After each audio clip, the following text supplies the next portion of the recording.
हमको अपनी अपनी पार्टी कैंडिडेट्स को कामयाब करना है। हर पार्टी इलेक्शन लड़ेगी, तो एक्सक्लूसिवली ये है बोलना तो सही लेकिन नहीं। आप थोड़ा इससे नाराज हैं कि आपको महागठबंधन ने इस बार इतना ज़्यादा अपने साथ? नहीं, नाराज़गी का सवाल नहीं है, वो अपनी पार्टी का स्ट्रेटजी तय करेंगे, हम अपनी पार्टी का तय करेंगे। मगर जब बिहार के बड़े बड़े मौलाना लोग, स्कॉलर्स, इंटेलेक्चुअल्स, डॉक्टर्स, लॉयर, ये सब बोले कि भाई ओवैसी नहीं करना चाह रहे, हम बोले भाई कौन बोला आपको? फिर हमको याद दिलाया, परसों वाइस प्रेसिडेंट का इलेक्शन हुआ है महीना भर पहले, किसको वोट दी हम? तो खामोश हो गए। अब उन्हीं को हम बोले कि आप जाके लेटर दे दीजिए। अब वही लोग बड़े अफसोस का इजहार कर रहे हैं कि भाई आप तो, आपकी नीयत सही है, अब ये लोग ऐसा कर रहे हैं। तो ये अब आपको क्यों लगता है कि ऐसा परसेप्शन बन गया कि आप बीजेपी की बी टीम की तरह काम करते हैं? नहीं, परसेप्शन नहीं है, बिल्कुल नहीं है, ये बनाना चाहते हैं लोग।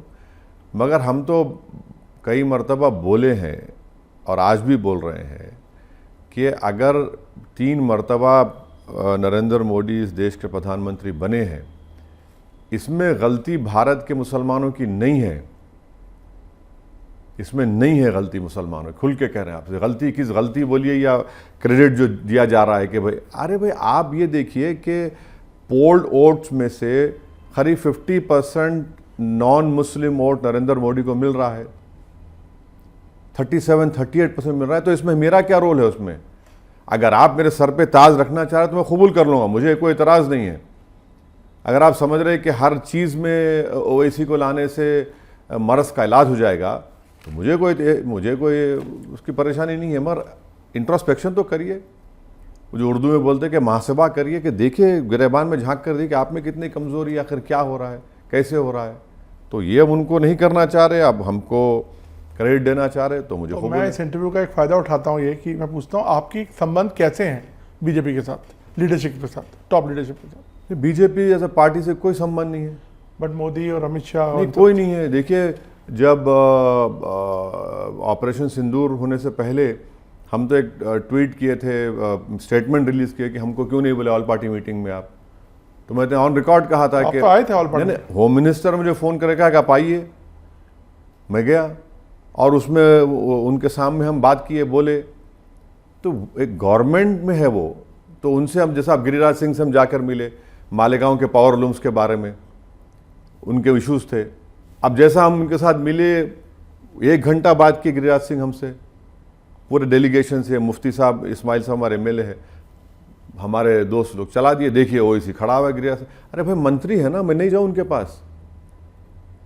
टेक्सटाइल, आपको लगता है बड़ी नैरो थिंकिंग है जो ऐसा? नहीं, नैरो थिंकिंग उनकी हो सकती है, मगर मैं पॉलिटिकली अपोज कर रहा हूँ आपको, मगर आप सरकार में है, मुझे काम करवाना है पावर लूम के बारे में। अब जैसा आज की तारीख में मालेगांव में गवर्नमेंट ऑफ महाराष्ट्र ने रूल निकाल दिया कि सबको जितना पावर कनेक्शन ऑनलाइन करो। अब वहाँ पर हम अपोज कर रहे हैं, सरकार से रिप्रेजेंटेशन दिए, क्योंकि ज़मीन बहन के नाम पे होगी और भाई पावर लूम चला रहा होगा, तो कैसे होगा? तो ये तो करना पड़ेगा। हर चीज़ में अगर कोई क्रिटिसाइज करेगा तो ये कह सकते हैं कि आपका रिलेशनशिप ट्रांजैक्शनल है? नहीं, ट्रांजैक्शनल नहीं है, इसको ट्रांजैक्शनल बोलना भी गलत होगा। भाई वो पावर में है। अगर मैं खड़े रहकर पूछूंगा कि भारत में अनएम्प्लॉयमेंट क्यों है, जवाब दो, आप सरकार में है। अगर मैं किरण रिजिजू से पूछूंगा कि वक्फ का एक्ट आपने क्यों बनाया, ये तो ख़राब है, आप पैसा खर्चना नहीं कर रहे हैं अपने बजट का, तो मेरी ड्यूटी है ना as a member of parliament. तो सर आपका कांग्रेस के साथ तेलंगाना में अलायंस होता है, बाहर आप उनके खिलाफ लड़ते हैं? अलायंस है कांग्रेस? नहीं, ऐसा मेरे को अभी मैं सुना तेलंगाना में एक बाई इलेक्शन में आप नहीं, कोई फैसला नहीं हुआ जुबली इलेक्शन के बारे में, अभी कोई फैसला नहीं हुआ। हाँ, रेवंत रेड्डी से अच्छे ताल्लुकात है। मैं ऑन रिकॉर्ड ये कहा हूँ और फिर कह रहा हूँ कि मेरी कॉन्स्टिट्यूंसी में एक हिस्से में मेट्रो लाइन नहीं आई थी, तो चुनाव में तो हम टीआरएस की सपोर्ट कर रहे थे 28 के असेंबली इलेक्शन में। तो मुझे बोले आपसे मिलना है, मैं गया मिलने उनसे, टूथ एंड नेल अपोज करे। मगर मुख्यमंत्री जाके मिला, बोले ऐसा इशू क्या है असद भाई, बोलिए आप कॉन्स्टिट्यूंसी में। बोला भाई ये हमारे पास मेट्रो का नहीं है अभी तक, कितना होगा? बोला 2000 करोड़ होगा। मेरा रोड वाइडनिंग के काम रुके हुए है। अकबरुद्दीन ओवैसी के कॉन्स्टिट्यूंसी में सूरज का काम बाकी था। मैं तो थोड़ा अच्छा भी लगा और थोड़ा शॉक भी हुआ कि 3-4 दिन के बाद मुझे वो जियो इशू कर दिया कि मेट्रो लाइन का मैं आके इनॉग्रेट करूंगा, और अभी डेमोलिशन हो रहा है, काम हो रहा है।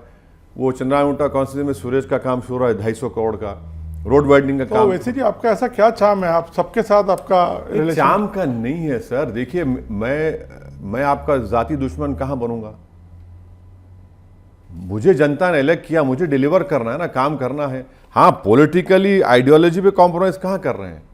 ना बीजेपी से कर रहे हैं, ना किसी से करेंगे इंशाल्लाह। ऑपरेशन सिंदूर के बाद जो आपको डेलीगेशन में भेजा गया, आपके कई बयान बहुत ही स्ट्रांग बयान थे पाकिस्तान के खिलाफ भी, और आपने जो पोजीशनिंग की उसको बहुत अप्रिशिएट लोगों ने भी किया। तो आपको लगता है कि यही पोजीशन अब हमको कायम रखनी चाहिए जो हमने ऑपरेशन सिंदूर? देखिए, बीजेपी से पॉलिटिकली लड़ाई आइडियोलॉजी पे होती रहेगी और समंदर के दो किनारे नहीं हो सकते, मगर बीजेपी देश से बड़ी नहीं है, ना प्राइम मिनिस्टर देश से बड़े हैं। जब इतना दर्दनाक टेररिस्ट अटैक हुआ है पहलगाम में, और सब जानते हैं कि पाकिस्तान से ये आईएसआई ट्रेंड मिलिट्री के लोग आकर मिलिट्री स्टाइल में एग्जीक्यूशन हुआ उन लोगों का, तो जाहिर है देश का पक्ष रखने के लिए हमेशा हाजिर थे।